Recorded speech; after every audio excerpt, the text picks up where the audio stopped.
జాగ్రత్త. సులభంగా మారిపోయిన ఫోన్ ట్యాపింగ్, ఎక్కడ కావాలంటే అక్కడ ఎవరి మాటలను రికార్డ్ చేసే టెక్నాలజీని వినియోగించే ఒకరొకరిని, అంటే ఎవరెవరు ఫోన్లు మాట్లాడుకోవడం, అంటే వాళ్ళకి సంబంధించిన కొంతమంది మహిళలతో కావచ్చు, లేదంటే వాళ్ళకి సంబంధించిన కుటుంబ సభ్యులతో కావచ్చు, రహస్య అంశాలు ఏమైనా ఉన్నా, లేదంటే భార్యలతో, లేదంటే తల్లులతో ఏమైనా అనుకోని పరిస్థితుల్లో ఆర్థిక లావాదేవీలు కావచ్చు, లేదంటే ఇతర అంశాలు కావచ్చు, లేదంటే కొన్ని అసాంఘిక అంశాలకు సంబంధించిన కార్యక్రమాలు కావచ్చు, అనేక అంశాలు ఏవైతే ఫోన్లు మాట్లాడడం జరుగుతుందో ఆ ఫోన్లకు సంబంధించిన సమాచారాన్ని ఫోన్ ట్యాప్ చేసి వాళ్ళు మాట్లాడిన మాటలు ఏవైతే ఇతరులకు లాభం చేకూర్చేవి, నష్టం చేకూర్చేవి ఉంటే వాళ్ళని ఫోన్ ట్యాపింగ్ చేసి వాళ్ళ అంశాన్ని, వాళ్ళ రికార్డుని వాళ్ళకు పంపించి వాళ్ళ దగ్గర డబ్బు వసూలు చేయడం జరుగుతుంది. కోట్లాది రూపాయలు చేతులు మారడం జరుగుతుంది. టీఆర్ఎస్ పార్టీ తెలంగాణ రాష్ట్రంలో అధికారంలోకి వచ్చిన తర్వాత చేసిన పని ఇదే. నీళ్లు నిధులు నియామకాల కోసం ఏర్పడిన ఈ తెలంగాణ రాష్ట్రంలో ప్రజలకు ఇచ్చినటువంటి హామీలు ఏవైతే ఉన్నాయో హామీలు నెరవేర్చకుండా డబుల్ బెడ్రూమ్ ఇల్లు ఇస్తా అని చెప్పి ఇవ్వకపోవడం కావచ్చు, దళితులను ముఖ్యమంత్రి చేస్తాను చేయకపోవడం కావచ్చు, దళితులకు 3 ఎకరాల భూమి ఇస్తా అని చెప్పి ఇవ్వకపోవడం, 50 ఏళ్లకు పింఛన్ ఇస్తా అని చెప్పి ఇవ్వకపోవడం, తదితర అంశాలు, నిరుద్యోగ భృతి అదేవిధంగా ఇస్తానని చెప్పి ఇవ్వకపోవడం, నియామకాలు చేపట్టకపోవడం, 192,000 ఉద్యోగాలు ఖాళీగా ఉన్న భర్తీ చేయకపోవడం, తదితర అంశాలన్నీ కూడా చేయకుండా ఇలాంటి అసాంఘిక చట్ట వ్యతిరేక కార్యక్రమాలు చేసి తెలంగాణ సమాజంలోని వ్యాపారస్తులు ఎవరైతే ఉన్నారో, లేదంటే ఇతర ప్రతిపక్ష పార్టీలకు సంబంధించిన నాయకులు ఎవరైతే ఉన్నారో వాళ్ళని ఇబ్బందులకు గురి చేసి బెదిరించి కోట్లాది రూపాయలు వసూలు చేయడం జరిగింది. ప్రతిపక్ష పార్టీలు ఏ పార్టీ కూడా ఈ తెలంగాణ రాష్ట్రంలో గెలవద్దు, అన్ని పార్టీలు అంటే ప్రతి ఎన్నికల్లో మా టీఆర్ఎస్ పార్టీ గెలవాలి అనే కోణంలో అధికారులే, పోలీసు అధికారులే డబ్బు సంచులను ప్రభుత్వ వాహనాలు తరలించి టీఆర్ఎస్ పార్టీ నాయకుల గెలుపులో కీలక పాత్ర పోషించడం జరిగింది. ఈ అంశానికి సంబంధించి ఇన్ని మారుతున్న పరిస్థితుల క్రమంలో తెలంగాణ రాష్ట్రంలో ఫోన్ ట్యాపింగ్ అనేది కేవలం టీఆర్ఎస్ పార్టీ పోలీసులే కాదు, అనేక యాప్లు టెక్నాలజీలతో ఎవరి ఫోన్లైనా హ్యాక్ చేసేందుకు అవకాశం ఉంది. కాబట్టి తస్మత్ జాగ్రత్త. ఫోన్లో మాట్లాడేటప్పుడు అనేక అంశాలు కానీ, సీక్రెట్ కానీ, డబ్బు లావాదేవీలు కానీ, ఇతర అంశాలు ఏవి కూడా, కుటుంబ సభ్యులకు సంబంధించిన రహస్యాలు ఏవి కూడా మాట్లాడొద్దు అనే కోణంలో సూచనలు ఇవ్వడం జరుగుతుంది. దానికి సంబంధించిన అంశం ఒకసారి చూస్తే, 3వ చెవి వింటుంది జాగ్రత్తగా. ఫోన్ ట్యాపింగ్ ప్రస్తుతం రాష్ట్రంలో ప్రకంపనలు సృష్టిస్తుంది. ట్యాపింగ్ మాటన కొందరు అధికారులు సాగించిన దందా రోజు రోజుకు వెలుగు చూస్తున్న సంచలన విషయాలు విస్తుగొలుపుతున్నాయి. దీనిపై అధికార ప్రతిపక్షాల మధ్య మాటల యుద్ధాలు, ఫిర్యాదులు వంటి విషయాలను పక్కన పెడితే అసలు ట్యాపింగ్ కథ ఏంటి, దీనిని ఎలా చేస్తారు, ఇద్దరు వ్యక్తులు ప్రైవేట్ గా మాట్లాడుకునే మాటల్ని 3వ వ్యక్తి ఎలా వినగలుగుతున్నాడు ఒకసారి చూద్దాం. అసలు ఏం జరుగుతుంది ఫోన్ ట్యాపింగ్ అనేది?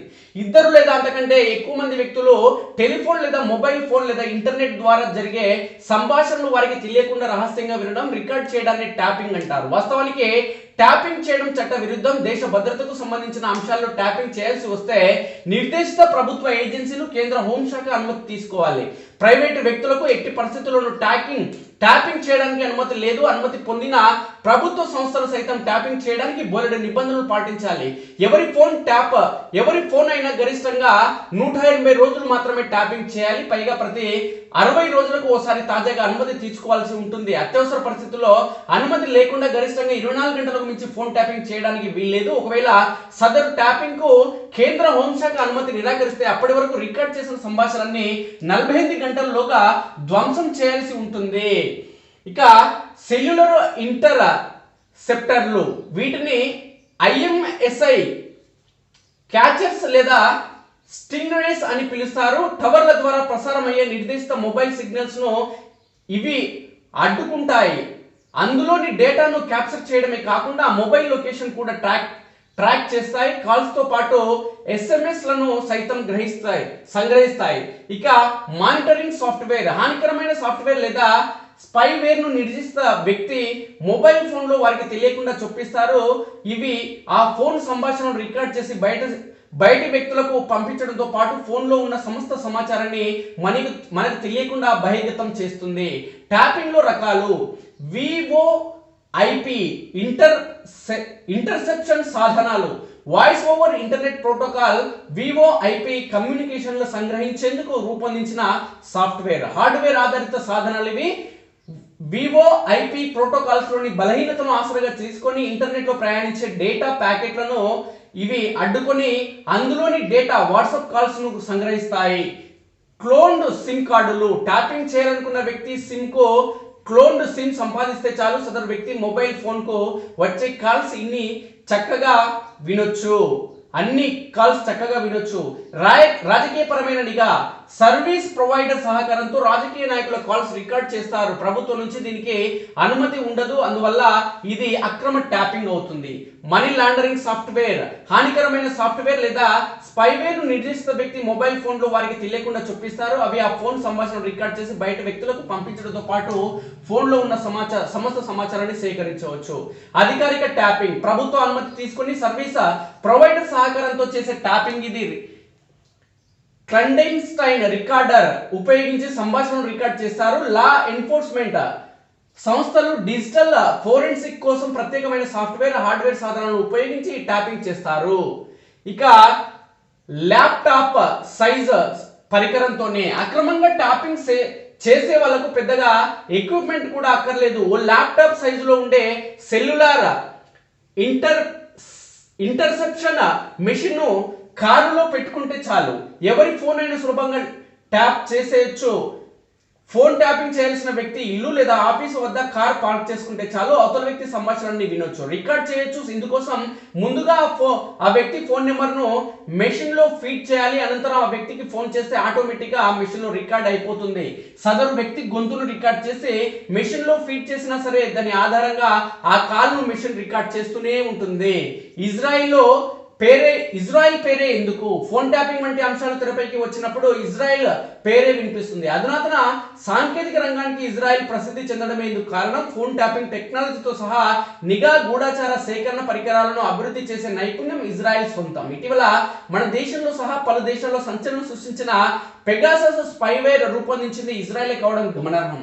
ట్యాపింగ్ చేసే అధికారం ఎవరికి ఉంది అని ఒకసారి చూస్తే జాతీయ స్థాయిలో intelligence bureau, central bureau of investigation, enforcement directorate, narcotics control bureau, central board of direct taxes, directorate of revenue intelligence, national investigation agency, research analysis wing, directorate of signal intelligence, Delhi police commissionerate తో పాటు రాష్ట్ర police విభాగాల్లో నిబంధనలకు అనుగుణంగా ఎవరి phone అయినా tapping చేయొచ్చు.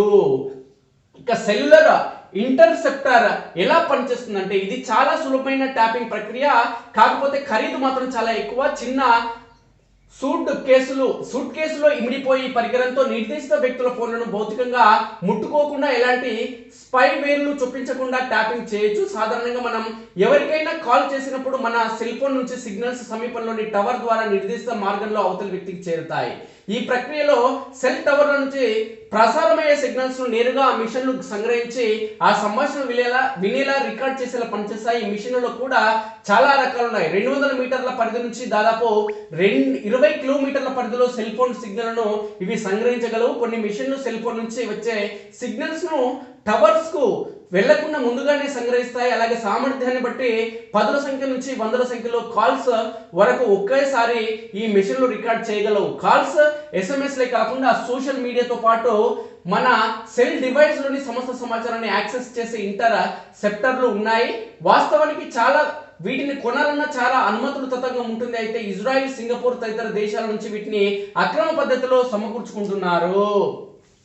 ఇక ఫోన్ హ్యాక్ అయితే ఏం చేయాలి అని ఒకసారి మనం గమనిస్తే, ఏదైనా ఉత్తమమైన స్మార్ట్ ఫోన్లు అందుబాటులోకి వచ్చాక మన పనులు సులభతరం మయ్యాయి. తగిన జాగ్రత్తలు తీసుకోకపోతే దానిలో బోలెడు ముప్పులు సైతం పొంచి ఉన్నాయి అని సైబర్ నిపుణులు పేర్కొనడం జరుగుతుంది. ముఖ్యంగా సైబర్ నేరగాళ్లు ఫోన్లలోకి ఏదో ఒక రూపంలో వైరస్ ను చొప్పించి ఫోటోలు, వీడియోలు సహా కీలక డేటా కొట్టేయడం, మార్ఫింగ్ కు వాడుకోవడం, లేదంటే ఆ సమాచారంతో బ్లాక్ మెయిల్ చేయడం వంటి ఆగడాలకు పాల్పడుతున్నారని చెప్తున్నారు. ఈ నేపథ్యంలో మన ఫోన్ లో వైరస్ చొరబడితే దాని పనితీరు ఎలా ఉంటుంది, హ్యాకింగ్ కు గురైన ఫోన్ ను తిరిగి ఎలా బాగు చేసుకోవాలి అనే కీలక అంశాలను ఒకసారి చూస్తే, హ్యాకింగ్ గురయ్యే ఫోన్ పనితీరు ఇలా ఉంటుంది. ఫోన్ ఛార్జింగ్ చేసిన కాసేపటికి ఛార్జింగ్ డౌన్ కావడం, లేదంటే వేగంగా బ్యాటరీ తగ్గిపోవడం ఫోన్ హ్యాకింగ్ కు అత్యంత ముఖ్యమైన సంకేతం. మన ఫోన్ లో ఏదైనా అనుమానాస్పద సాఫ్ట్వేర్లు బ్యాక్గ్రౌండ్ లో రన్ అవుతుంటే మన మొబైల్ ఫోన్ ను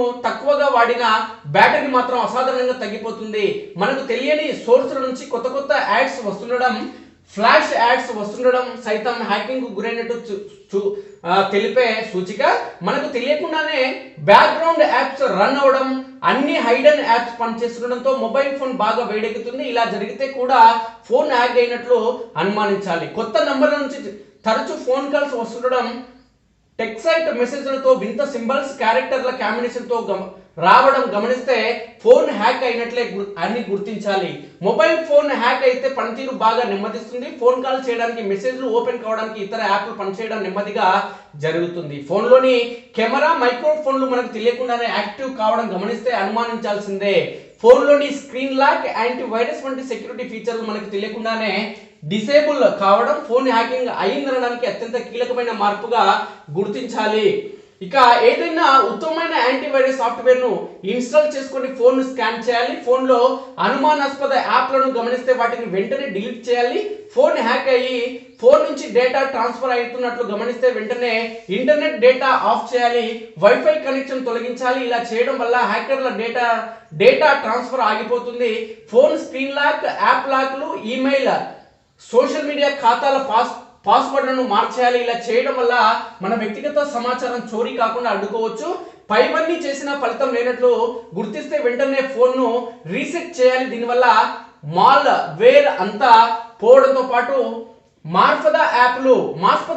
అనుమానాస్పద యాప్లు కూడా డివైస్ నుంచి తొలగిపోతాయి. అయితే మన వ్యక్తిగత సమాచారం, ఫోటోలు కోల్పోయే ప్రమాదం మాత్రం ఉంటుంది. ఈ జాగ్రత్తలు పాటిస్తే మేలు. మొబైల్ ఫోన్లోని ఫోటోలు, వీడియోలు, ఇతర డేటాను, సోషల్ మీడియా ఖాతాలోని సమాచారాన్ని ఎప్పటికప్పుడు పెన్ డ్రైవ్, ఇతర డివైజ్లలో బ్యాకప్ చేస్తూ ఉండాలి. ఫోన్ హ్యాక్ అయిన వెంటనే దాన్ని రీసెట్ చేయొచ్చు. ముందే బ్యాకప్ ఉంటుంది కాబట్టి డేటా పోయే ప్రమాదం ఉండదు. యాపిల్, ఆండ్రాయిడ్ ఫోన్లకు 6 అంకెల పాస్వర్డ్లు తప్పక పెట్టుకోవాలి. వాటిని ఎప్పటికప్పుడు మారుస్తూ ఉండాలి. కొత్త యాప్లు ఇన్స్టాల్ చేసే ముందు పూర్తిగా వాటికి సంబంధించిన సమాచారం తెలుసుకోవాలి. పబ్లిక్ వైఫై వీలైనంత వరకు వాడకపోవడం ఉత్తమం. తప్పనిసరి అయితే VPN టూల్స్ ద్వారా వాడాలి. ఇలా చేయడం వల్ల మన డేటా ప్రైవేట్ ఎన్క్రిప్టివ్ ఛానల్ ద్వారా వెళ్తుంది. అంటే మొత్తానికి ఫోన్ ట్యాప్ చేయకుండా జాగ్రత్తలు తీసుకోవాలి. ఒకవేళ ఫోన్ ట్యాప్ అయినా వెంటనే మనం గమనించి దాని నుంచి బయటపడేందుకు ప్రయత్నం చేయాలి. లేదంటే మన సమాచారం మొత్తం కూడా బయటకు వెళ్ళే అవకాశం ఉంది అనే కోణంలో ఒక వార్త రావడం జరిగింది.